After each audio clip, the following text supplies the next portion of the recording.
Xbox has finally spoken out to the critics when it comes to Fable's development and a lot of other things that Xbox has been criticized for. Yeah, we know that people have been talking about Fable, we know that people have been talking about Xbox and what type of games they're bringing out, but we also know that Game Pass has been dropping new games. There's the Xbox Bethesda Showcase coming in the next few weeks, and there's a lot of information regarding Xbox that is coming out. So let's get into everything that's being said and also look at what Xbox and their developers have to say about what is being criticized.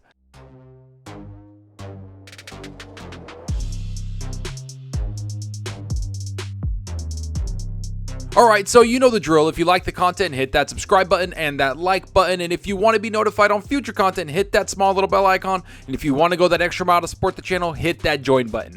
Okay, so the first thing I want to talk about has to be Fable. Now, we all know that this game has been in development since about 2017 or late 2017, and it was always the worst kept secret in the world. Everybody knew that Xbox was making Fable, everybody knew that Playground Games was probably tied to them, and Xbox and Phil Spencer kind of kept it hush-hush for about 2 years. Yet, if you look at everything, people kept asking him and the studios and everybody else, what are you working on, and is this going to be Fable? Everybody always had that name and that franchise tied to Playground Games. And finally, in 2020, they announced it. They said that Fable's being made by the new AAA team at Playground Games and that they're working on the big franchise. And since then, everything has been sort of quiet. People have talked about the game here and there. People have said it looked amazing from a composer that was a few years ago. And there's been people that have been trying to leak things regarding the game. And recently, we had someone who is actually a friend of mine talked about Fable and how it was being downgraded in scope. So now, let's get into everything that's being said because the developer and a person tied directly to Playground Games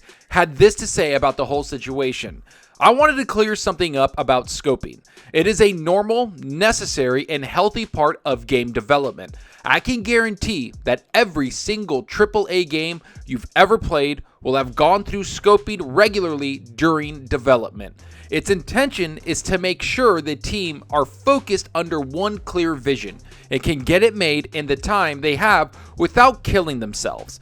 Games that haven't been scoped correctly often have delays and crunch.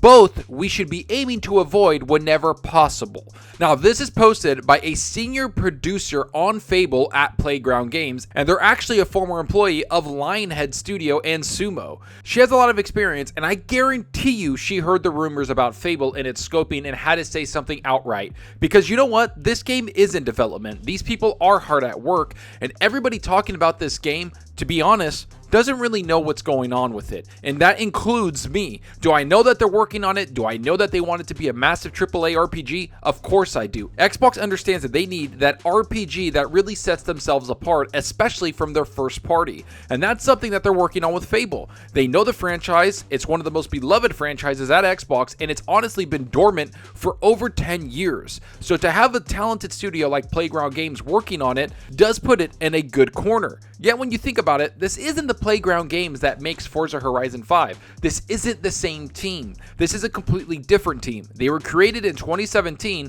In fact, they actually weren't even created then. They bought the studio's property in late 2017 to get everything made. Now, what I'm saying is that they had about maybe 20 people, 15 people at that time. They got the studio, they made all the infrastructure, they made the studio workable, and then they started hiring like crazy. If you remember in 2018 and 2019, Playground Games had over 200 job applications out there. They were trying to fill out that studio, and that takes a lot of time. So when you hear people talking about this game coming out this year or next year, I kind of laugh at it. I don't see it coming out in 2022 or 2023. I'm looking at a 2024 release date because this took a lot of time for them to not only make the studio, but get everybody to work together, get the tech to work around what they wanted, and they still had to scope out the game. That's what's happening. The first 2 years was them building out the studio, trying to get what the core gameplay loop of the game is going to be, and then they moved over to what the game is going to actually be made from, which is the developers. That's over 200 people.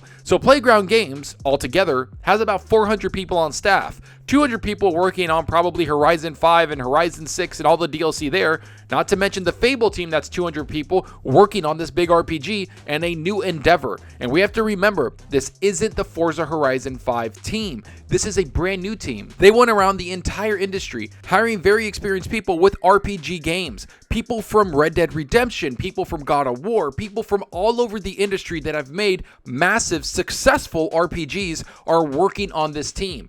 There's one thing that I have about Playground Games, it's that I trust them. I honestly do. They make one of the best, if not the best racing game out there right now, and they've made this 3 or 4 times in a row. There's nothing that we can say about them. They take tech and they make it great. The Forza tech, or the tech that's being made by Turn 10, is amazing. It is being tailored to work on Fable. That's what this studio is going to be working on. And most people will ask, why not put this on Unreal Engine 5? Why not make this on another engine? Well, it's because Forza Horizon 5 and Playground Games are experts at this tech. They understand it intimately. So they feel comfortable making the world, doing everything they can with it, and also implementing new animations into it. I'm sure it's taking a little bit longer. I'm sure it's taking a lot of time, but at the end, I think it's going to be worthwhile.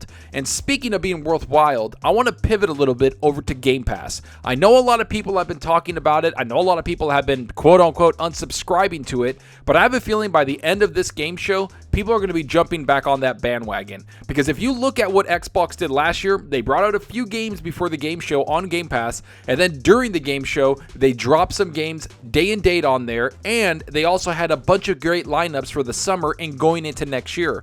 That's what's going to happen right now. Look at what's happening here. We're getting Ninja Gaiden Master Collection, For Honor Marching Fire, Chorus, Assassin's Creed Origin, Disc Doom, and a couple other games dropping into Game Pass. And if you look, it stops at June 7th. These are all the games that are just coming before the event. And I have to say, they're pretty amazing. So what do you think is going to be coming at the game show? Do you think Xbox is going to sit there silent? I don't think so. I think Xbox understands that the Redfall and Starfield thing kind of hurt them. I think they understand that they got to come to the showcase with a lot of games and also a lot of promise and games that you're going to be able to play right now. So that's what I'm trying to say, is that all these people that are unsubscribing are kind of doing this prematurely. I understand that there's no games for you. For me, there's been Sniper Elite 5. There's a couple games that I've enjoyed. But overall, I think that the game show is going to give people a lot more incentive to subscribe, because we're going to see games that drop in their day and date. There's probably going to be some games in there that drop that day during the event, and there's going to be a bunch coming throughout the summer.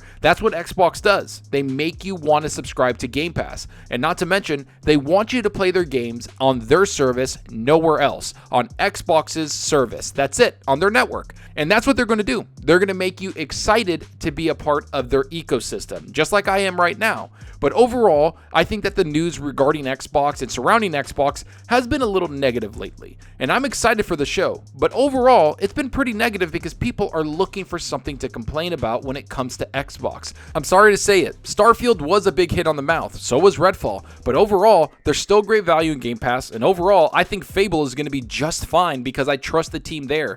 People need to stop looking for things to complain about and actually enjoy the games and get ready for these showcases, because it's not just the Xbox showcase. There's the Summerfest with Jeff Keighley. There's a bunch of other things like the Warhammer event that just happened. There's so many other events, including Ubisoft hinting at something for July. Trust me, there's a lot of announcements coming, and that's what gaming's all about, is being excited for the games that are coming out.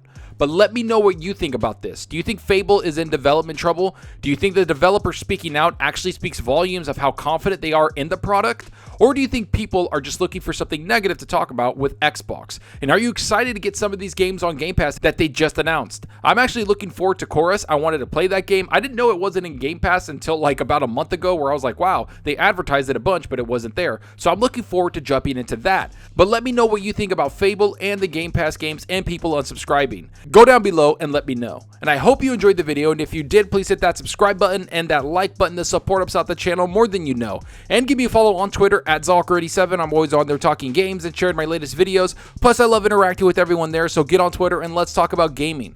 Also, follow me on Xbox Live. My gamertag is Zalker87, just like my channel name. See what games I'm playing, and let's compete in achievements for the month. So right now, I've truly been playing nothing but Sniper Elite 5.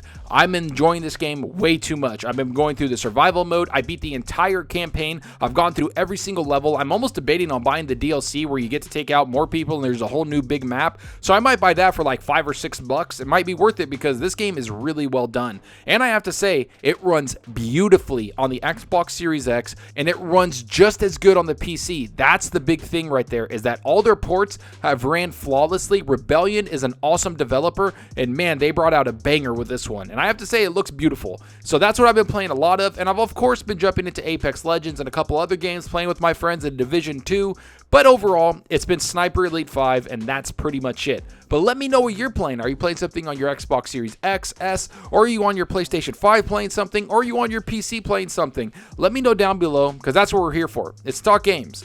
And that's all for now. Thanks for watching, and until the next time, remember, enjoy your gaming. Later.